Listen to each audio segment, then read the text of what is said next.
এছাড়াও আর একটা সব থেকে পুরনো মাদ্রাসা আছে জলিলিয়া, বেলডাঙ্গাতেই অবস্থিত, টাউনের মধ্যে।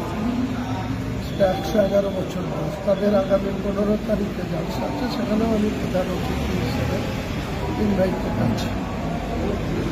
তো আমার মনে হয়েছে যে যেখানে বাবরি মসজিদটা ছিল, সেই বাবরি মসজিদটা যেখানে অবস্থিত ছিল অযোধ্যায়, সেখানে ইউপিতে মুসলিমের সংখ্যা মোর দ্যান 18 থেকে 19%, অর্থাৎ 18 থেকে 19% মুসলিমের বসবাস ইউপিতে। কিন্তু আপনারা লক্ষ্য করুন, বাংলায় আজকের দিনে প্রায় 35% মুসলমান বসবাস করে।